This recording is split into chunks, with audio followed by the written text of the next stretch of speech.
A Quiet Place is a sci-fi thriller released in 2018, directed by John Krasinski, starring him, Emily Blunt, and Millicent Simmonds as the film's leads. There's a lot to talk about with this film, and I wanted to, with this video, create an easily digestible review of why I and others don't understand why this movie is so popular.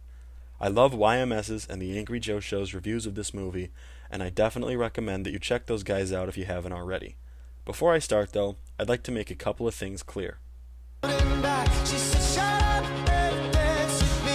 First, I hate this movie, so if you haven't seen it, please watch it and then come back to this video. I don't want anybody using my opinion to influence how they feel about a film, especially if they haven't seen it yet. Just because I don't like it doesn't mean you won't like it. Second, while I hate this movie, I think it has a lot to offer. I'll get into the specifics of why I like it in a minute, but for now, just know that there are parts and aspects of this movie that I respect and like. Finally, building off of my last point, just because there are some good things about a movie doesn't mean I have to like it. I'm going to give the credit where it's due, and then attempt to rip it apart and tell you the parts that I don't like about it. I'm mostly making this video because a lot of people love this movie, and I don't really understand why. It has a 7.5 on IMDb and a 95% on Rotten Tomatoes. I really just don't understand. Speaking of people liking this movie, why don't we see what they have to say about it? First thriller movie I saw in the theater. Love it. Remember, when you see this movie, please do not make a sound. Otherwise you will be attacked by the monster. Haha, yeah. If you make a sound in the theater, the monster's gonna get you. No, don't make a sound in the theater because it's incredibly rude and others are trying to enjoy a movie. I am deaf. I really enjoy it. So it good for people who know sign language and deaf. For deaf people have to watch that movie. So action and drama. Deaf people don't really have to watch this movie. It doesn't really do a whole lot for those who can't hear. Every scene with sign language in it has subtitles, and aside from there not being much sound, it's not much different than watching other movies. I'm not deaf though, so I guess I can't really say, but I don't really see it.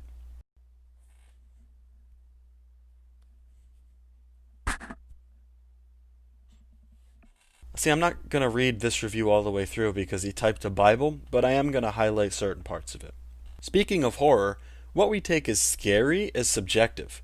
Yes, what you find scary is subjective, but does that mean a film effectively builds suspense? Just because you jump at a jump scare doesn't mean they're well-developed scares. A lot of the tension in this movie comes from the lack of sound, and once you get used to it, there's not a whole lot of tension to be had. It's just really quiet for a long time, and all of a sudden, loud noise. That's not tension, it's just a jump scare. If you're watching this to get some jump scares or to see a ghost, this ain't your movie. Yeah, it is actually. It's right up your alley. You get plenty of jump scares, and you also get to see the monster like in the first 5 minutes. Alright, well, I guess I'm already talking about the movie, so let's just start the review. Like I said earlier, there's a lot to like about this movie. It was nominated for an Oscar for its sound editing, and while it lost to Bohemian Rhapsody, I definitely think the nomination was warranted. There's a moment really early on in the film where Millicent Simmonds' character, who I guess is named Regan, even though I can't remember a time where anybody said each other's names, is shown to be deaf.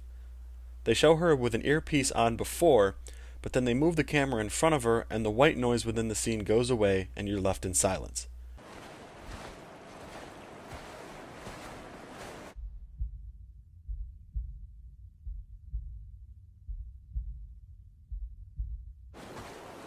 This is a really good and creative way to show a character to be deaf. I wish they didn't shoehorn in the hearing aid, because finding out she's deaf through the sound design is a really good way to put the viewer into her shoes. Sure, it might take a few tries for it to click with an audience, but I'd rather that than have a spoon fed to me. Another great aspect to this movie to me is the visuals. This movie looks outstanding. Everything is so detailed and lighting in a lot of shots is unique. That scene where the monster is in the house with Emily Blunt, she turns the red light system on outside, probably the coolest shot in the whole movie. From a technical aspect, this movie is wonderful, but I don't have much more good to say about it. The decisions made by the characters and the things they do often don't make sense. This means that any immersion created by the film is taken away by poor decision making. Shut the fuck up right now and let me... There's a lot going on in the plot of this movie. Just kidding, there's nothing going on in terms of plot. The family doesn't really have any goals besides survive, and the entire movie basically consists of them going places and getting themselves into trouble by making noises. The movie starts with them at some abandoned gas station where the first instance of a stupid decision is made by a character. Their youngest son decides to play with a toy rocket, but before the rocket can make any noise, the batteries are taken out of it. Great. Nobody's hurt. Kid learns a lesson. But before they leave, the deaf girl gives the kid the rocket back. Okay. It's kind of a stupid decision, but at least it won't make any noise, right? They took the batteries out of it? Of course! The kid grabs the batteries and turns the toy on afterwards.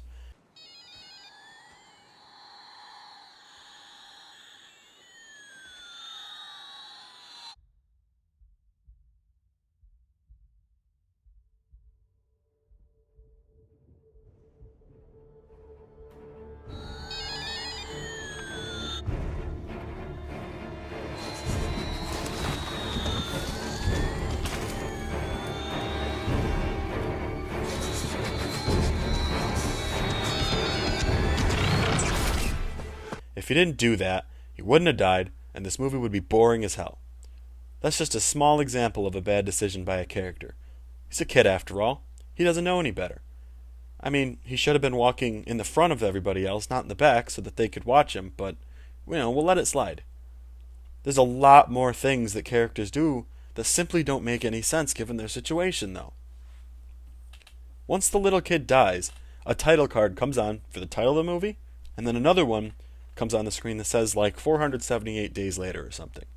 Over a year has gone by since the last time we saw the family, and Emily Blunt is pregnant.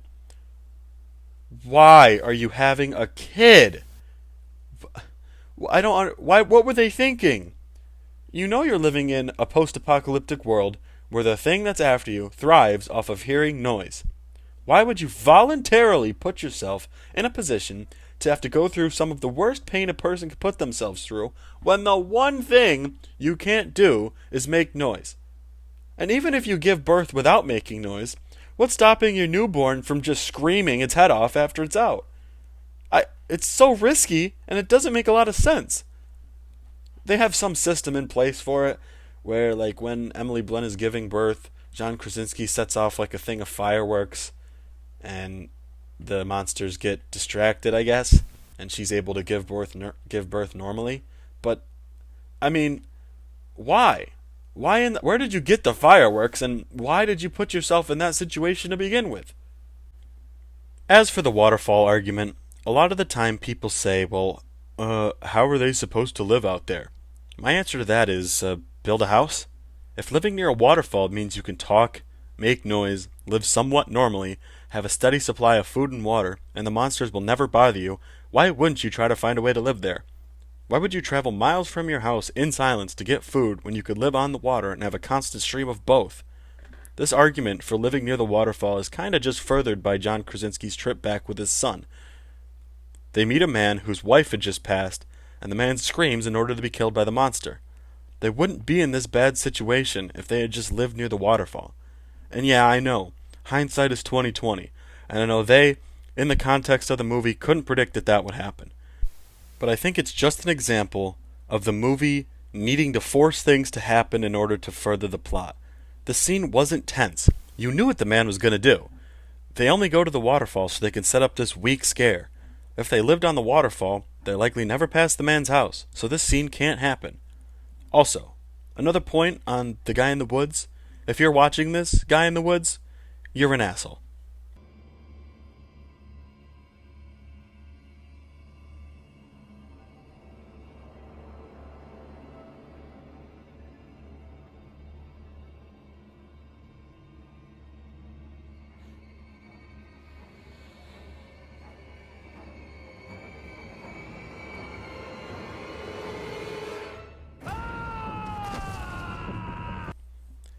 Alright, well, let's just go with the argument that they can't live by the water for a few minutes. Just for argument's sake. I think it's stupid that they don't, but let's say every member in the Abbott family is incapable of lifting anything heavy, so they can't move anywhere, right? Okay. John Krasinski knows that loud, white noise doesn't attract the monsters, right? It's why he's able to talk when him and his son are at the waterfall. They have a speaker or a PA system in their basement. Why wouldn't they keep a constant noise coming through it? They could hide in the basement while they start the noise, and the monsters come around and investigate at the farm. But if the noise is constant, then they'll eventually leave it alone, right?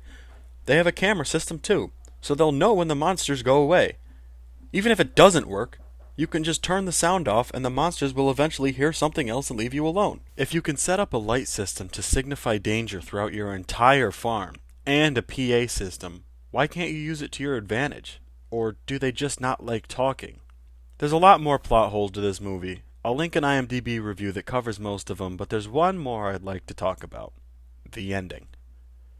Alright, so the movie ends with the deaf girl figuring out that turning on her earpiece near a monster creates a shit ton of feedback that the monster's sensitive ears can't handle. It weakens their armor, so when it recovers from the loud noise, Emily Blunt is able to shoot it and kill it. This realization is coupled with her memory of John Krasinski's character giving her the hearing aids, and she comes to terms with their relationship. That's a reoccurring conflict in this movie, by the way, is that the deaf girl feels as though John Krasinski blames her for the boy's death at the beginning, which, I mean, is kind of true. She did give him the rocket back, but anyways, how cute. But you're telling me that, after a worldwide attack on these monsters, with the US, Europe, etc., everywhere in the world trying to stop these things, it took a little girl's faulty hearing aid to find out that they can't handle feedback? Really? You expect me to suspend that much disbelief that even with global militaries involved and government programs fighting these monsters, that not one person's walkie-talkie malfunctioned and it scared one of them away? Really? Really? It took a little girl's hearing aid. Keeping up with this movie's tendency of things happening just to further the plot, it was obvious from the start that somebody else besides the boy had to die. I'm all for John Krasinski's character dying, and I know what you're thinking. Why aren't you suspending any disbelief while you watch this movie? To answer that, I'm actually suspending a ton of disbelief for this movie. But at some point, you're asking too much. I'm spending an hour and 30 minutes of my time every single time I watch this movie. The least it can do is follow its own rules. I can let everything I've said about this movie pass as long as it's consistent. But it isn't consistent. Throughout the entire movie, it's shown that the monsters are blind and can only use sound to find their victims.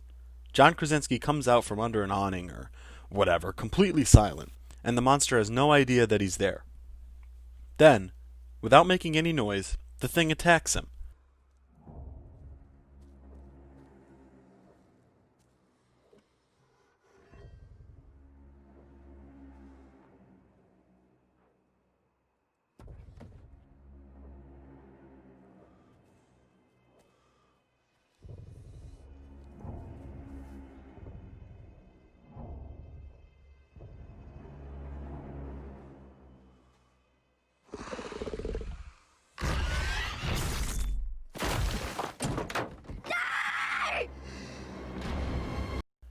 What? There's no way for the monster to know that he was there. None. The kids were making noise getting into the truck, so the monster should have gone after them, but instead, it went after the silent guy in front of him. If John Krasinski had just made a noise or something, this point wouldn't exist, but he doesn't. He's silent. And then, just to make things worse, once it attacks him, one of the kids lets out a guttural scream and endangers himself and the daughter. The whole scene is stupid, and it just makes no sense. John Krasinski goes out a hero, which is whatever, but at least the second time he actually made a noise for the monster to hear and go to. Suspending disbelief is an important thing to have to do in a movie like this. Obviously, right now, the world isn't in a post-apocalyptic state. We could argue if it's in a pre-apocalyptic state right now, but that would be getting off topic. If a film can get somebody to suspend their disbelief and immerse themselves into the film's world, then I believe that it's done what it's supposed to do. A recent film that's able to do this is the Safdie brothers' Uncut Gems. Right off the bat, you're bombarded with yelling and talking, and you're forced to put yourself into the perspective of the movie's protagonist. 5 minutes in, and you already feel like a group of people are arguing right in front of you in real life. It's what makes you latch onto these characters that you don't know much about. You know, Howard is late on some payments, and you know anybody that coming after him is probably a bad guy. That's just one example, but I bring it up to contrast that to what happens in A Quiet Place. They're probably polar opposites, and Howard wouldn't last 2 seconds in this film's universe. I knew I could fucking do it. Oh, you wonder where my voice is coming from? Come here, come to the table. See the pickle? Flip it over. Look at me. I'm Pickle Howard, Arno. I'm a fucking pickle. I can't fucking believe this. Holy shit. Suspending disbelief comes from creating a world that the audience can believe is true. Even with sci-fi movies, rules are put into place and followed so that outlandish premises can still be bought into. Where A Quiet Place goes wrong is that it sets up one rule and it doesn't follow it. How am I supposed to buy into a world with monsters that use sound to find victims but aren't attracted to places with constant noise? If they're not attracted to those places, why were big cities even affected?